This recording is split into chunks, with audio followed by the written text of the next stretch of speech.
So, yes, the government shutdown is continuing. I know you're all very distraught about it. You're afraid to go out of your houses. But, yes, it's supposed to drag into next week as the Senate adjourned yesterday, and they'll be adjourned until Monday. And House GOP leaders said they did not expect a vote this week to reopen the government. Now, President Trump tweeted on this. He said, "This isn't about the wall. Everybody knows that a wall will work perfectly. In Israel, the wall works 99.9%. This is only about the Dems not letting Donald Trump and the Republicans have a win. They may have the 10 Senate votes, but we have the issue, border security 2020. I will say this. I have to agree with part of what Trump said here. One, Israel does have a wall. That's a good example. Well, they have fencing in certain areas as well. But the other part is a lot of this is definitely political. I hear the Democrats say that they want stronger border security.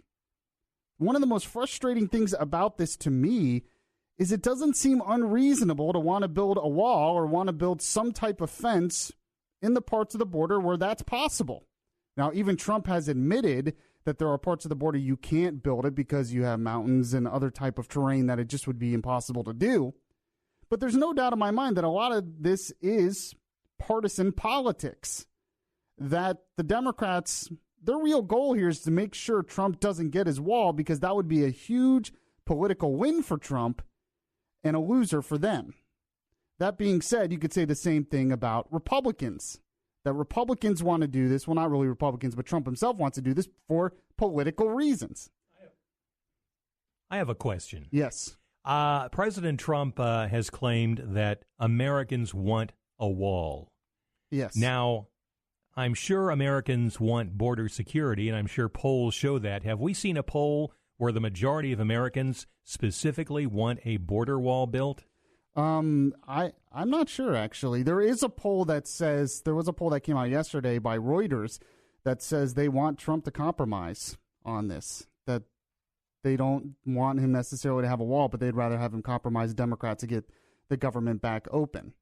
I'd have to look up if there's a specific poll on unless you know of one. Have you seen a poll? I haven't seen one. It makes me believe there probably hasn't been one that shows most Americans say, yes, definitely. I specifically think a wall should be built.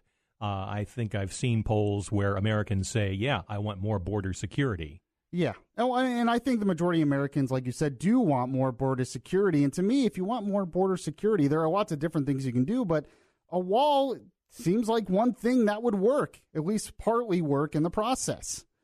So, but the blame game continues on. I have a cut here. This is Democrat Jim McGovern and Republican Mark Meadows going back and forth as politicians do. If we can't resolve this before then, the Democrats will step up to the plate, act like professionals, and do the responsible thing and bring forward a bill to reopen our government. In the last 48 hours, I would say that the needle has moved towards a very long shutdown, just because of the impasse that we're seeing and the unwillingness of Democrats to actually engage in meaningful dialogue. So I have to say one thing. I'm actually kind of sick of the blame game. Because when you have the blame game like this going back and forth, and I get it, that's politics, that's what it is, and that's why politics annoys me sometimes. Because really, you could go to both sides here. You could blame one side for saying Trump's being too stubborn on the wall, but you could blame the other side for saying they're being too stubborn on not having the wall, and that's where we are. It seems like so much of it is just a political game. But I vaguely remember somebody ending the blame game when they said, I'll take all the blame. Well, that's true. When they said, put it on me. It's me that's going to shut down the government. I'm going to do it. It's my bid. I'm on the hook for it. Yeah, he said he would not, Trump said he would not blame the Democrats. Yeah, but I mean, I think we all understand why he said that. He thinks this is a winning issue for him, and he's saying, blame me because he wants the wall. And he's putting it forward as he wants to fight for the wall because the wall is what we need. Now, it's true, Trump's words, a lot of Republicans kind of cringed when he said that, and he's kind of spun it the other way. But to me, beyond the blame game, beyond whether Trump blames himself or Trump blames the Democrats or the Democrats blame Republicans, to me, it seems like there should be a compromise here.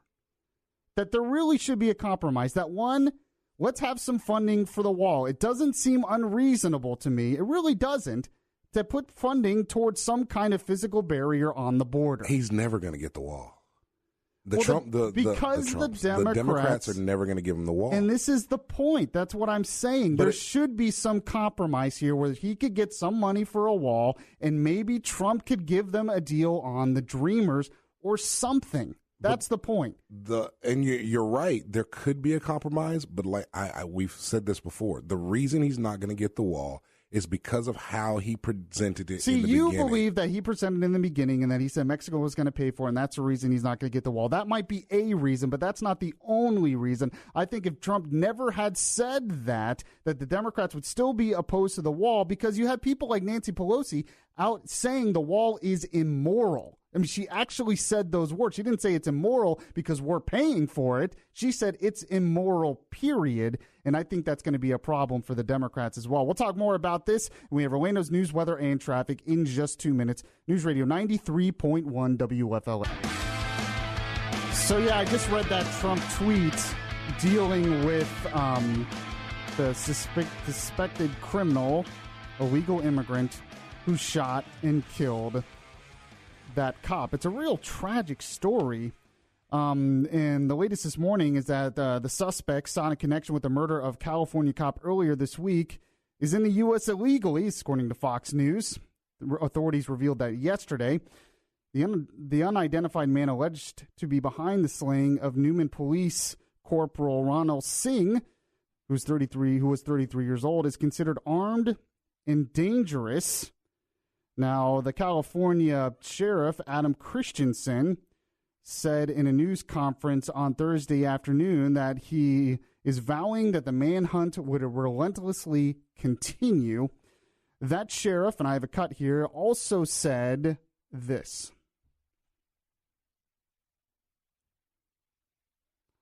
Oh, okay, well, we'll get back to that later. We're just having some technical difficulties there. Here is my frustration with this story. Actually, before I get to my frustration with that story, that is one tragic story that has happened this week, where you have a cop who was tragically killed by an illegal immigrant. And we need to catch the killer, and that killer needs to be brought to justice. But Trump is using this for political gain. Now, before we get to that, here's what the sheriff said on that. Officer Singh is the shining example of what immigration in America should be. This is a young man who immigrated here legally. It was his dream to come to America. It was his dream to be a police officer, and he worked hard to achieve that goal. So, and I would agree with the sheriff there. That is what a legal immigrant should do. That is what the legal immigration system is all about. And then you have an illegal immigrant who ends up killing him, taking his life way too early. And, his family is obviously devastated. That's one tragic story. There's another tragic story that happened this week. Guatemalan boy died. We talked about that earlier this week. There was a Guatemalan boy who died in U.S. custody. Now, this boy was with his father, and they were entering the country illegally. They were put in a detention center until the case is worked out. Well, the medical investigator says this morning that child had the flu. Now, they're not 100% certain that is actually what caused his death, but it seems likely that was a contributing factor. What we know about this is Homeland Security noticed he was sick, or the people there noticed he was sick, brought him to the hospital. They gave him treatment. He was released by the doctors. He got sick again. They brought him to the hospital again. The reason why I'm bringing up these two stories is both of these stories are being used by one side or the other for political reasons before we know all the facts. And that's what really frustrates me. For instance, this illegal immigrant who killed this cop, we know he was an illegal immigrant. That is something that can be said. But we don't know how he entered the country. We don't know if he entered through the southern border. We don't know if he entered illegally and then overstayed his visa. We don't know everything about it. So Trump is saying this is an example of why we need to build the wall. Maybe it is, but we don't know yet. Most illegal immigrants in this country overstay their visa. They're not coming through the southern border. I agree with Trump. We need to build the wall. But this might not be an example of that. We don't know. Maybe it is, but we should wait for all the facts before we say something like that.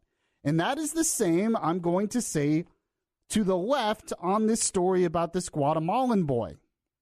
I have heard people on the left say this shows that what we're doing on the border is immoral, basically blaming Trump and Homeland Security for this boy's death. They were saying that before we knew what he actually died of. And they have no evidence that he died because he was being held in this detention center. They have no evidence either way. For all we know, he caught the disease on the trip down here, and it was the trip down here that actually caused his death, not being held in that detention center. We don't know. Or he just caught the flu, like millions of kids across the world catch the flu, and unfortunately some die of that tragically. We don't know what the cause was for this. So maybe on both sides, we have an issue on one side and an issue on the other side, where maybe we should figure out the facts and know all the information before we make these kinds of judgments. By the way, in the Guatemalan boy, if you're going to blame Homeland Security, doesn't the father hold some responsibility for putting the kid in that situation in the first place? The fact is, though, we don't actually know all the information yet, so we should hold judgment until we do. All right, Joan Doniger has the Bloomberg Business Report coming up in just a moment, and Alan Spector is going to talk about the latest with the government shutdown. It's 6:29 here on Good Morning Orlando. So there's sometimes in this business when I'm behind the microphone and I'm hosting for Bud or hosting my own show that I can't believe something is actually a story or something is actually a controversy. But this happened this week. CNN was the first to bring it up, but it wasn't just CNN that was talking about it. I saw local news outlets yesterday talking about this, making time to make this a big story. So CNN tweeted this out not too long after they found out Trump made his surprise trip to visit the troops in Iraq. They tweeted this out, said video footage and the written report of Trump's visit with service members in Iraq showed signing of hats and a Trump 2020 patch. But troops' requests for the autographs could brush up against Department of Defense guidelines for political activities. They were also talking about this on the actual TV network. Here is Jim Acosta and talking with retired Rear Admiral John Kirby on this issue. John, I mean, what would the concern be if something like that is going on, do you think? Or is this just, a soldier is there, he's got a hat in his locker, and he runs over and says, hey, when am I going to have another chance for the president to sign one of these things? Yeah, look, I mean, it kind of blurs the line because the Trump is his slogan, and where's that line? But Barb's right, it is, in fact, a campaign slogan. That is a campaign item, and it's completely inappropriate for the troops to do this. Not supposed to do it. Not supposed to do this, and I'm sure that their bosses seeing that, they're not going to be happy about it. So Trump tweeted out in response to all this, he said, CNN and others within the fake news universe were going wild about my signing MAGA hats for our military in Iraq and Germany. If these brave young people ask me to sign their hat, I will sign. Can you imagine my saying no? That would be quite a sight. They go, can you sign this? No. Then people would make a big deal out of that.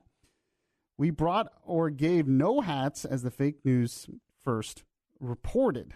So they didn't bring the hats. Some of the soldiers just happened to have the hats.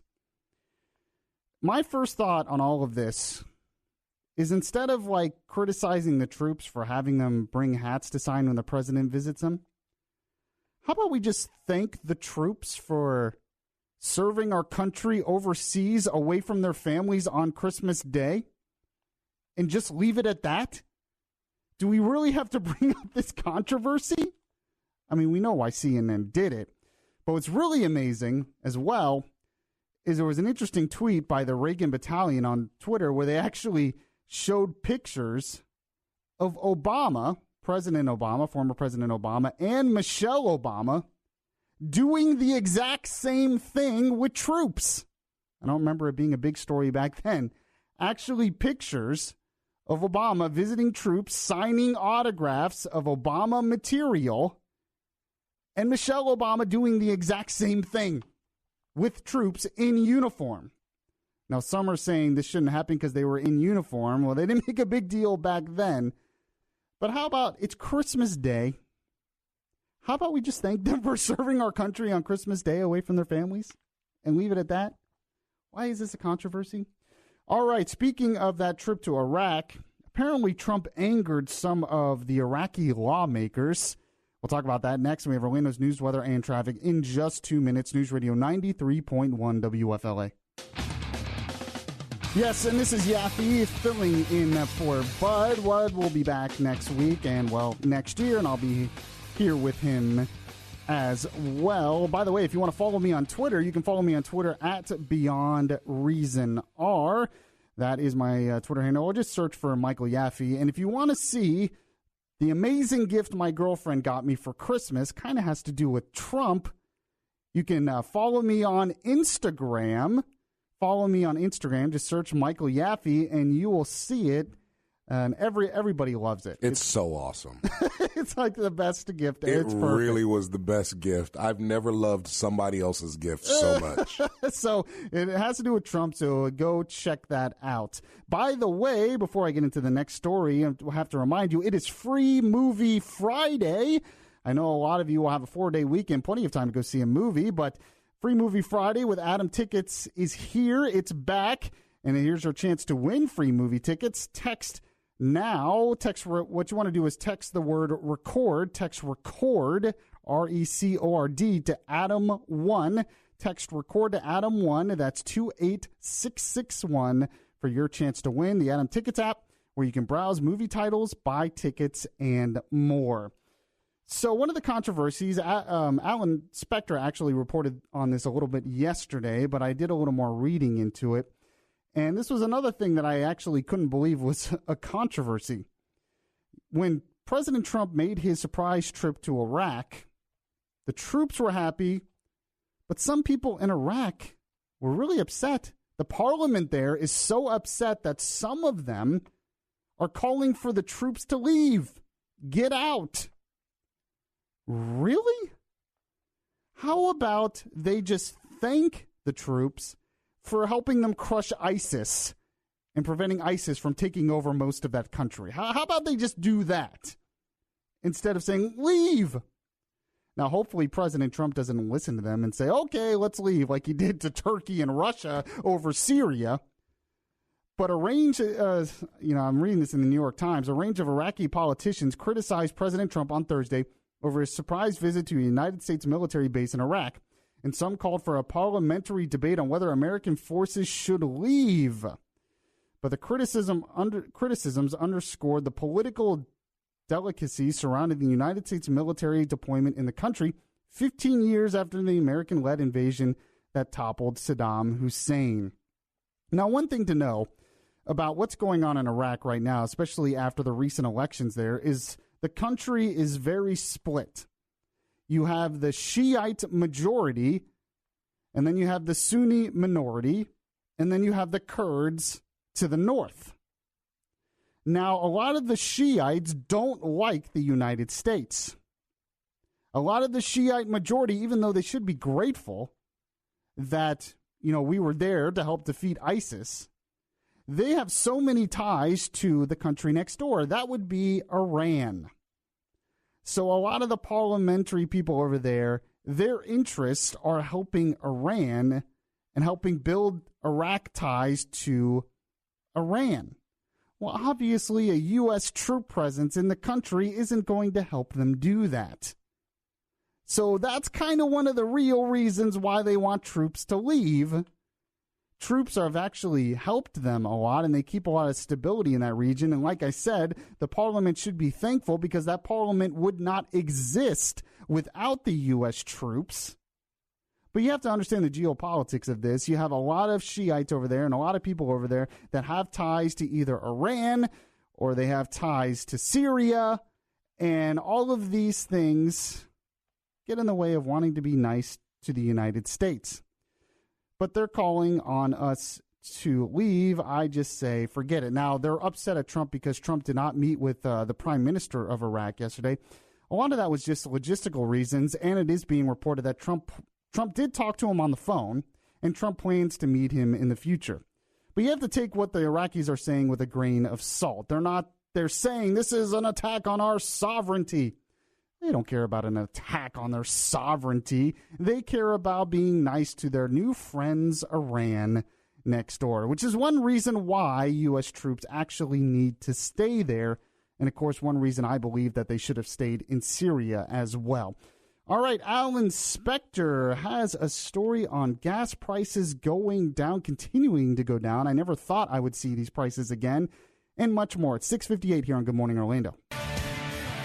So Alan Spector brought us this story yesterday, and I looked more into it because it sparked my curiosity because, frankly, I just didn't understand it. Yeah, the story was that a judge denied Arnold Palmer Hospital for Children the opportunity to add a heart transplant unit for children at that particular facility, saying that it's too close to UF Health Shands Hospital in Gainesville for them to have one.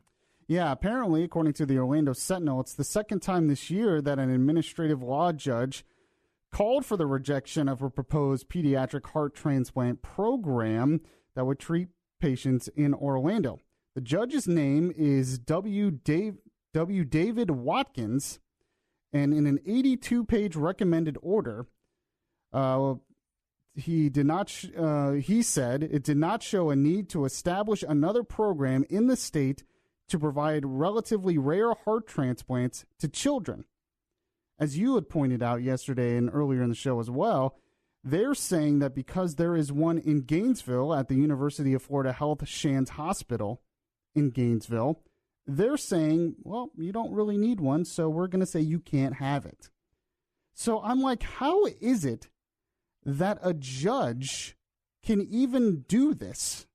How is it that a judge has this authority? You would think that a hospital, if they want to create a program, they could just create a program.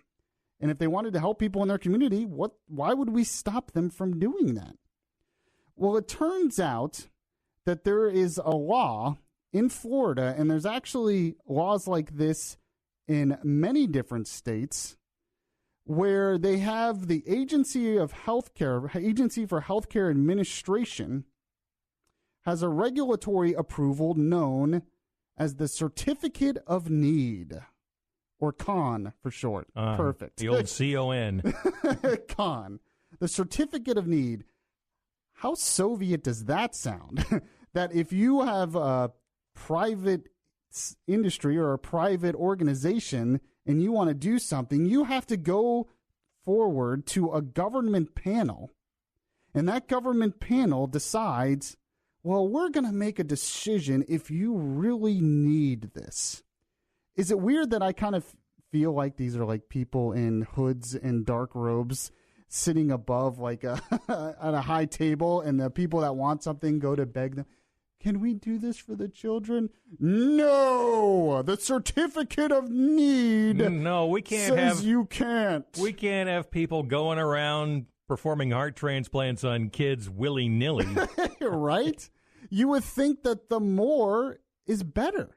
You would think that even competition in this situation would be better for the healthcare community as a whole. Get those discount heart transplants that are so popular. I guess. But it's the opposite. Well, apparently, the Certificate of Need laws, the Certificate of Need, I'm telling you, I'm picturing them in big hoods and robes, and they have a stamp that says, you have the Certificate of Need. Can you imagine if we had this for anything else in our local community? If you were like a dentist or maybe a barber or a grocery store or anything, if you had to go to some kind of over-the-top state government agency to get permission and say, well, we really need this in our community. No, I am not approving it. I am part of the Certificate of Need administration. It just doesn't make sense. I mean, Publix would have like half the stores they do, I guess, because someone would say, you don't need a Publix across the street from another Publix. You're talking about my neighborhood now. And yours too, actually. Yeah, exactly. Literally, there is one. I know exactly where that is. But it's so much closer. I don't have to cross the intersection now. I'm sorry, Alan. To go to Publix. I'm sorry, Alan Spector. You don't need it. We have decided, the Certificate of Need has decided you don't need it. Now, the reason why they say they have these laws were implemented in the 1970s. 1974 is where this first started. It was part of the Health Planning Resources Development Act. And what they said is by cutting these programs, it would actually cut costs. Now, I'll talk a little bit more about that in the next segment. And there actually is a call to get rid of these laws. It actually has been an issue. I didn't even know this was a thing. Did anyone else know this was a thing? Does anyone else? Can someone out there convince me that we actually need this? Are there any doctors out there that convince me that this is a good thing? Is the Certificate of Need needed? Exactly right. I'm serious. There's got to be doctors out there who have had to, deal with this before in the past. Call 407-916-5400. You can text to 23680 or standard message and data rates apply. It is 7:19 here on Good Morning Orlando. So, yeah, we've been talking about this whole idea of the Certificate of Need. Apparently, Arnold Palmer Hospital, what they wanted to do is create a pediatric heart transplant program here in Orlando, which I think would be great for the community. The more the merrier when it comes to something like that. And I believe the hospital knows better than some type of government bureaucracy when it comes to this kind of stuff. But they were denied by the Healthcare Administration Agency, and they didn't get their Certificate of Need. This wasn't the first hospital to be denied something like this. Nemours was also denied something like this year. So we're taking calls and texts on this. Had one texter who says the Certificate of Need is a great idea. We could use it for Planned Parenthood and a bunch of other things. So that's an interesting point. Let's take a call here. Let's go to Alan in Maitland. Alan, what's your take on this? Well, I fortunately had to deal with Certificate of Need applications several times in several states, Massachusetts and Florida. For what? For what specific? Massachusetts was because we wanted to put an MRI machine in the hospital.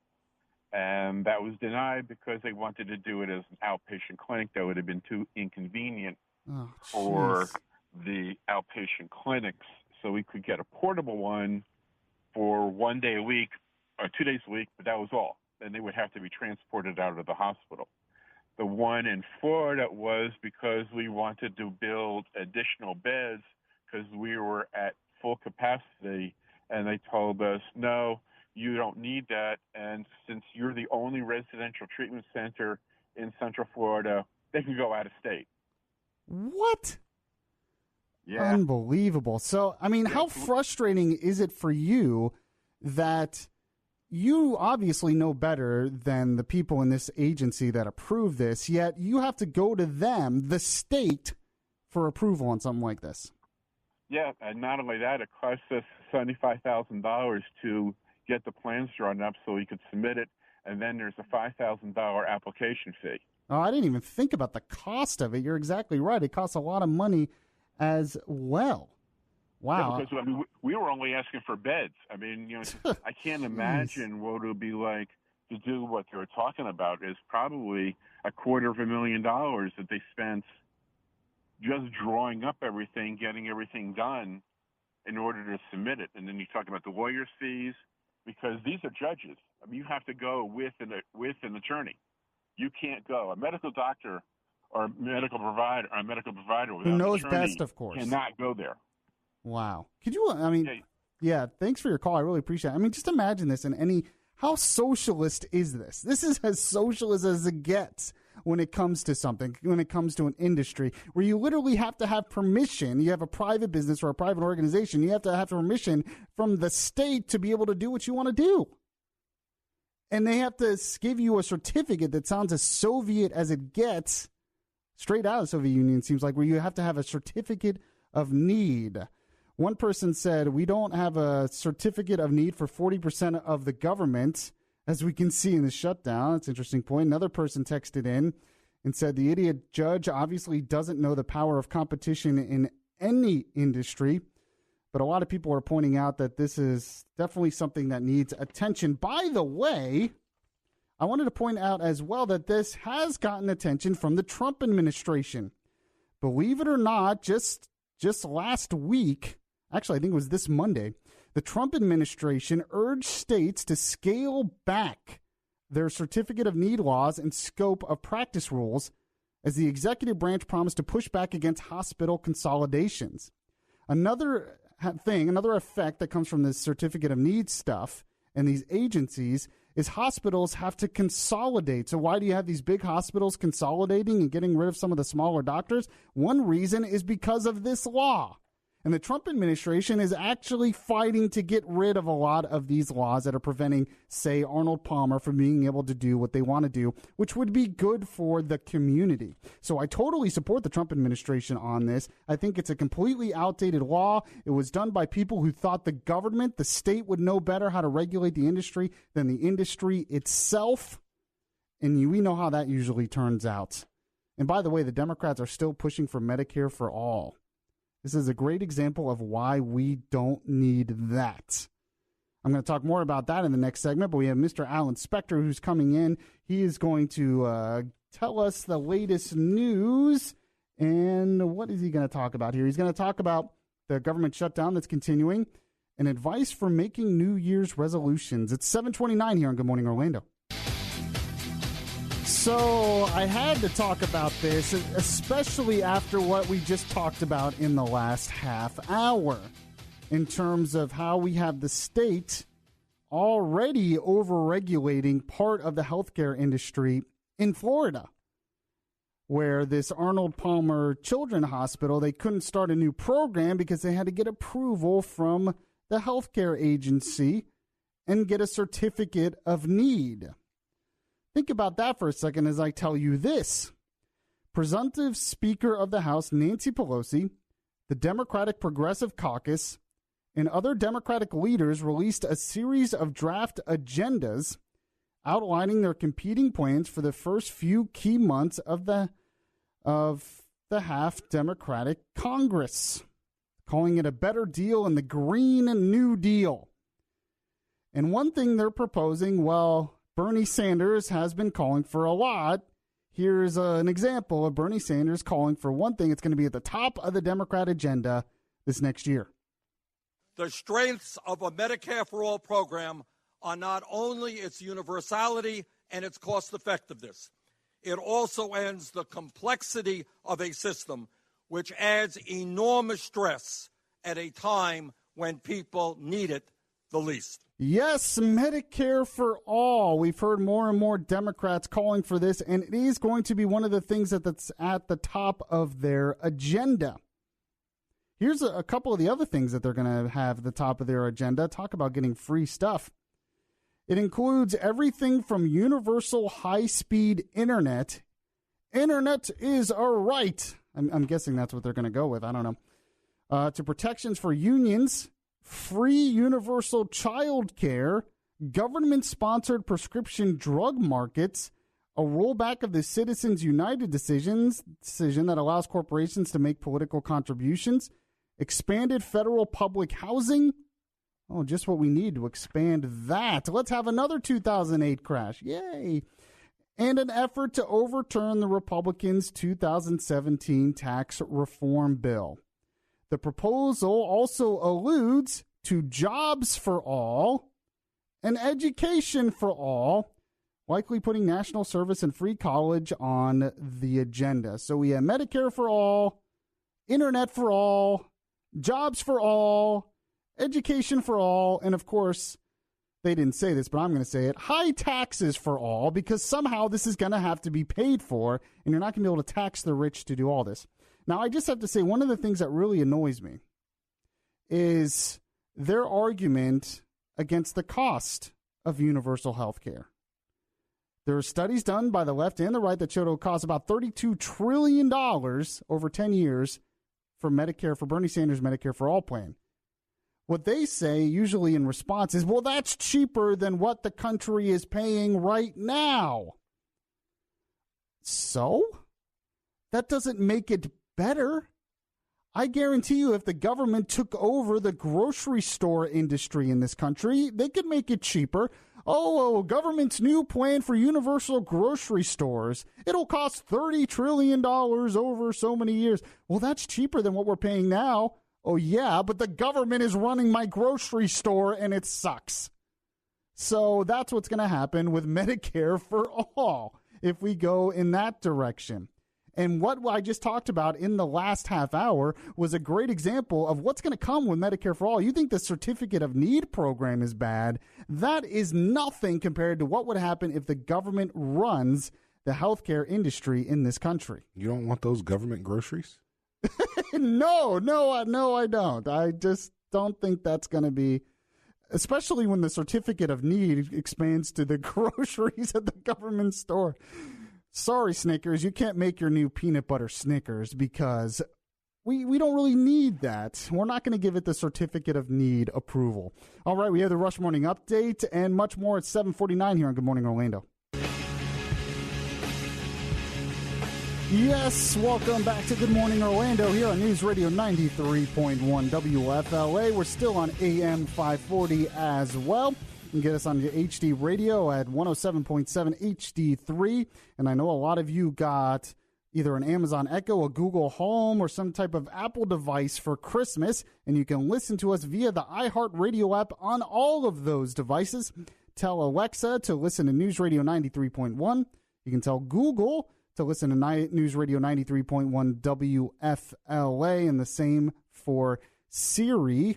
And by the way, it's Friday, and I know a lot of you maybe want to go see a movie this weekend. I know I do. So today is Free Movie Friday. If you want to do that, that's your chance to win free movie tickets coming from Adam Tickets. What you want to do is text RECORD. Text the word record to Atom1. Text record to 28661 Atom1 for your chance to win. Make sure to download the Adam Tickets app as well, where you can browse movie titles, buy tickets, and more.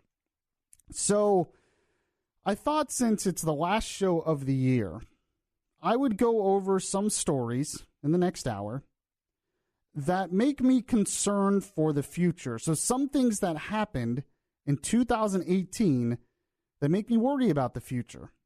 There's two specifically top stories that I'm going to get into, and there's some others that were kind of runners up in my mind. But there's two big ones that make me worry about the future. And then in the second half of the 8 o'clock hour, I'm going to get into some stories from 2018 that make me hope, that give me hope for the future, that give me hope for 2019. So we're going to end the year reflecting on 2018 and, of course, thinking about the future. Also, we have Orlando's news, weather, and traffic. Alan Spector is going to talk about the gas prices that are still going down. I know a lot of people are happy about that. And the Wall Street roller coaster, that is still continuing. It is 7:58 here on Good Morning Orlando. Yes, and this is Yaffee filling in for Bud. Don't forget you can follow me on Twitter at Beyond Reason R. Or just search Michael Yaffee. And you can find me on Instagram at Michael Yaffee and see the great gift that my girlfriend got me. It has to do with Trump. It's pretty funny. I did see it. Apparently, I do follow you on Instagram. Good. It popped up out of nowhere. Quite funny. Yeah, so even if you're not a fan of Trump or you are a fan of Trump, it's still funny. That's what I liked about it. It works either way. Yeah, so definitely want to check that out. Follow me on Instagram.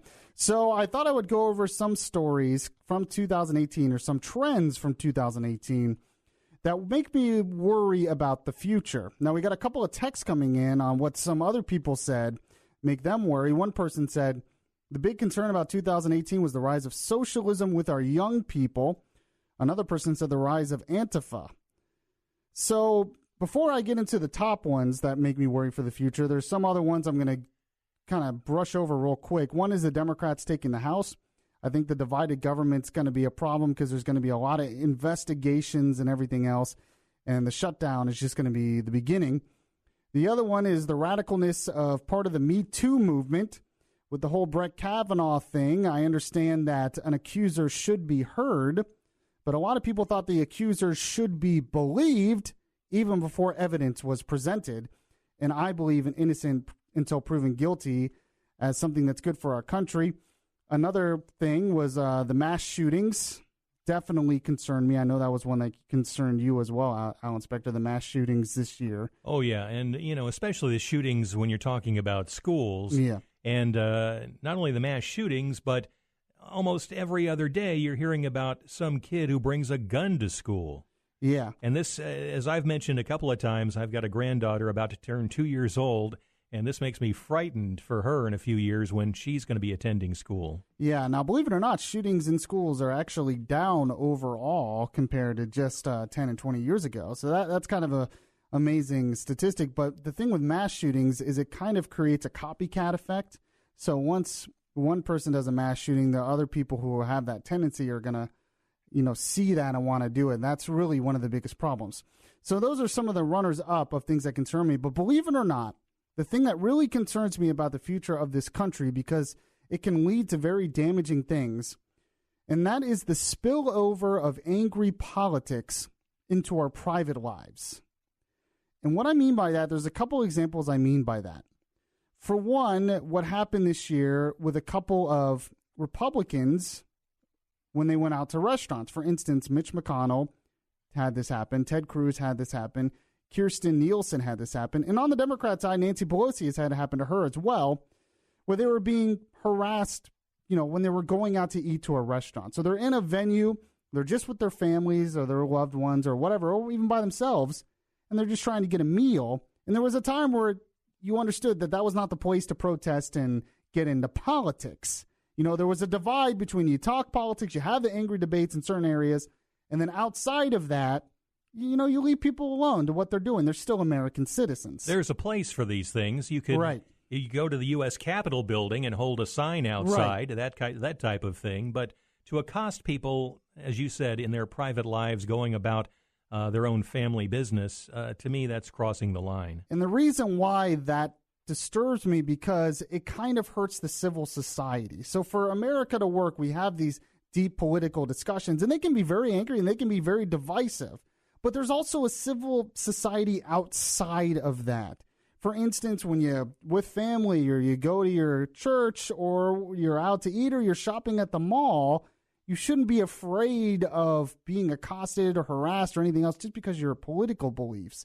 And when the angry politics spills over into that private area of your life, it can turn violent and it can really divide this country, I think, more than anything else. Well, I think the basis of all this is the fact that our political discourse has turned into not one of let's exchange ideas, but your ideas are bad, mine are good. Well, you're evil, I'm great. Well, and I was just going to say, it's worse than your ideas are bad, it's you're bad. Yeah, you. So you could say, I don't mind calling an idea bad, but it gets to you're evil and I'm an angel. And when you get to that point, like you said, it's dangerous. And that's spilling over into our private life. So you have families breaking up over this, social media, and then, of course, the things I mentioned.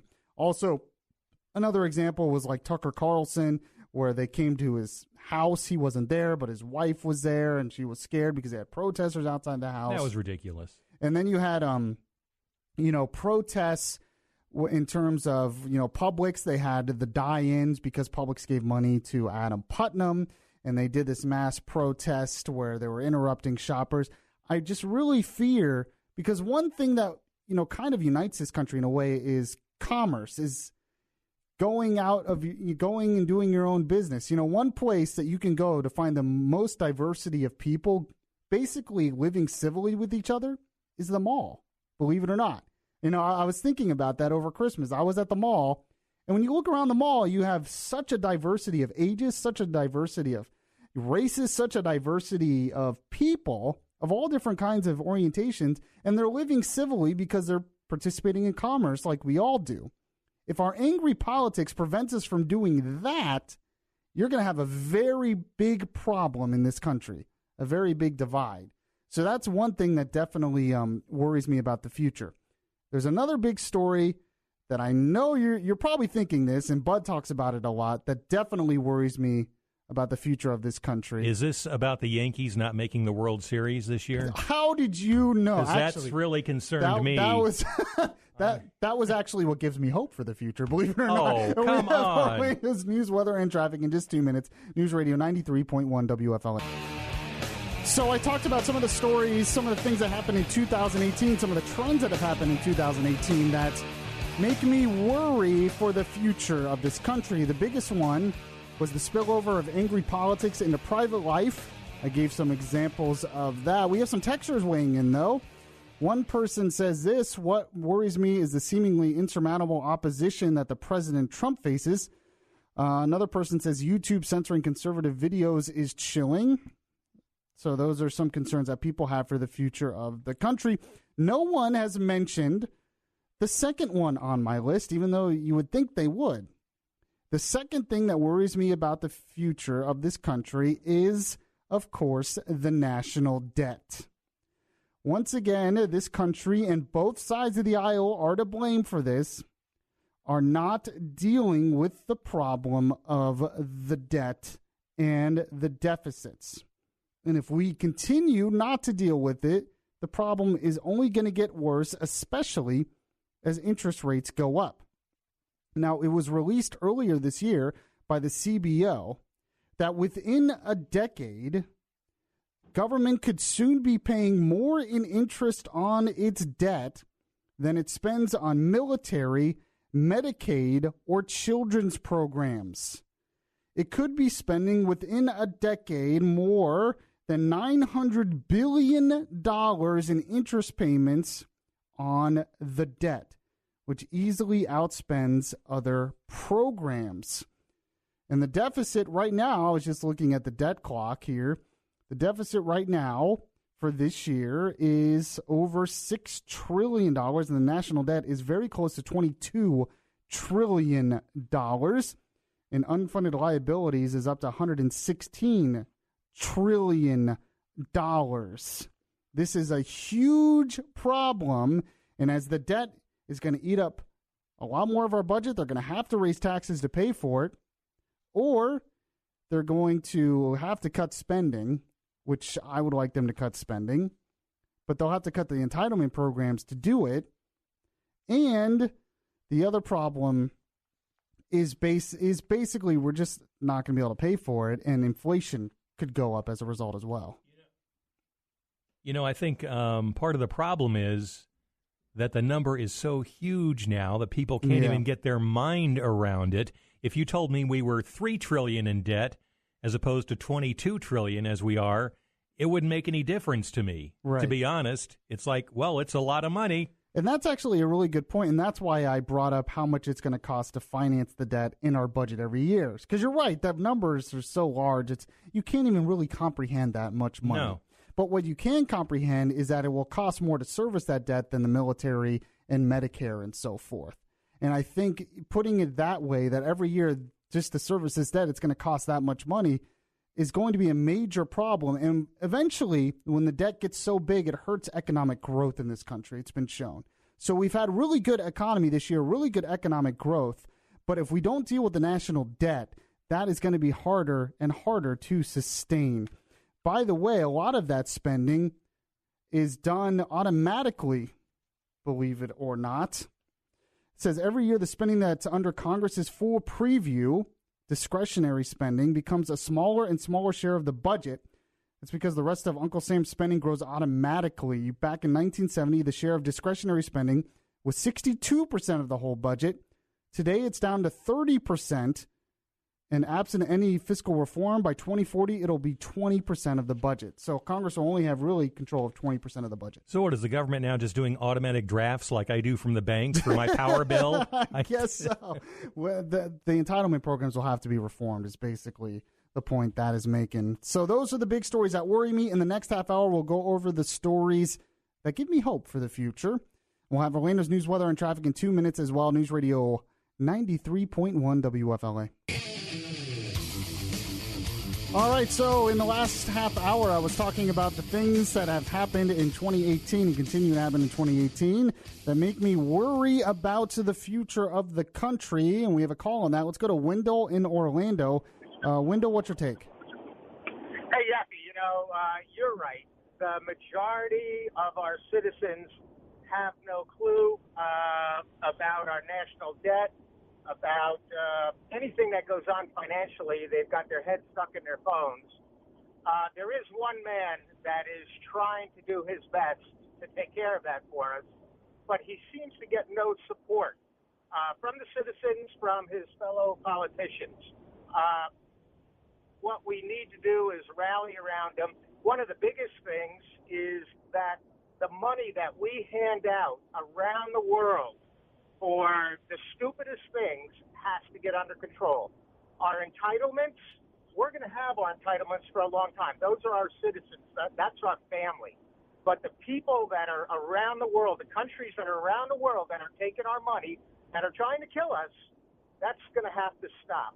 Well, I mean, it's not a bad point. We probably shouldn't give as much money as we do, but that is a drop in the bucket compared to the national debt and the deficits. It's a start. Oh, okay. It's a start after many, many years of abuse of our system, of our wealth, of our abilities, and there has to be a start to it. I hope it goes. Here's some food for thought. Venezuela, topic of conversation for months and months and months. Who's bailing out Venezuela? The Russians and the Chinese. Putin just bought one of the largest islands. Right, Wendell. That's a little bit off topic from what we're talking about, but I appreciate your call. I just wanted to go over one story real quick that gives me hope for the future, and then there's another bigger story that I'm going to get to in a second. But one story that gives me hope is actually in healthcare, believe it or not. One thing that has happened, I mean, there's been a lot of talk about us moving from Medicare for all, but there's actually been some deregulation in healthcare that has had good results. In fact, the FDA, over the past 20 months of the Trump administration, approved an astounding 1,617 generic drugs, prescription drugs. Because they have approved so many generic prescription drugs, that has saved Americans about $26 billion on prescription drugs. So that's one good thing that's happening. But there's an even bigger thing that gives me hope for the future, and we'll get to that in a sec. We have Orlando's news, weather, and traffic. In just 2 minutes, News Radio 93.1 WFLA.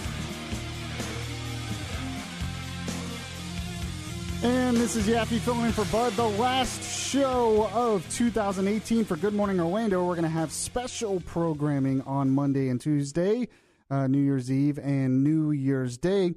In the last half hour of the show, I was talking about stories that make me worry about the future of the country, stories from 2018. One thing I talked about was how our political discourse and angry politics is spilling over into our private lives, talking about, how Republicans were harassed in restaurants and so forth as one example, or Tucker Carlson had protesters at his house. But I wanted to give a story here that actually gives me hope for the future. And it was once a gun control activist. His name is Cameron Kasky. He was a part of the March for Our Lives group, a young kid from Parkland High School. He actually decided to leave that group. And the reason he did is not because he wanted to change his mind on gun control, but because he believed we needed to have a more civil discussion in our society, and what he was doing wasn't really helping in that agenda. Now, in an interview he did this year, he talked about this a little bit. Paul, go ahead and play that cut for me where he talked about this.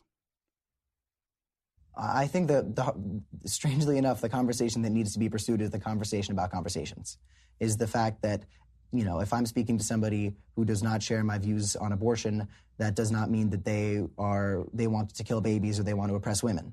I think that if I'm talking to somebody about the Israel-Palestine issue and one side of the issue doesn't hate Jews and one side of the issue doesn't hate Palestinians, I think that we need to stop it. You said this to me before. We need to stop. The left and the right need to stop attacking each other's worst arguments. I think that's a big problem. So I'm here to say, well, not even where can we agree, but how can we approach this respectfully? So what he was talking about there is he started a new group called Middle Ground. This was someone who was one of the most vocal activists after the Parkland shooting, and he treated Marco Rubio in that CNN town hall very disrespectfully, in my opinion. He was not willing to hear the other side or not willing to hear Marco Rubio, but just blast him and blast the NRA. But what Cameron Kasky did is he traveled the country, he started talking to people who were supporters of the NRA, were supporters of the Second Amendment, and disagreed with him. And he started thinking about this. This is a young kid, 17, 18 years old. And he came to the realization that we all should come to, actually, if you want wisdom. He came to the realization and he said he realizes that he doesn't know everything. That in the big scheme of things, he knows very little. And that the only way for this country to move forward with deep issues is not this angry political rhetoric that we constantly see on both sides, but is to have a more civil conversation. That's what Alan Spector and I were talking about in the first half hour. That just because someone disagrees with you doesn't make them evil. Now, sometimes there are evil people in this world, and sometimes there are people who have really bad intentions. But a lot of times, they just have a different perspective than you do and look at the world differently than you do. And just because you disagree with them on some kind of politics doesn't make them the worst person in the world, doesn't make them evil. It just means you disagree. And this was a young person who was not acting like this at first, who came to that realization and started a new movement based on that to have more civil politics and civil discussion in this country. That gives me hope for the future, that a young person who was a part of a horrible tragedy, who was a radical activist right after it, could change his mind and realize, gain some wisdom and some perspective, and realize that, hey, maybe I don't know everything, and maybe there are ways we can have a more civil discussion, even if we disagree.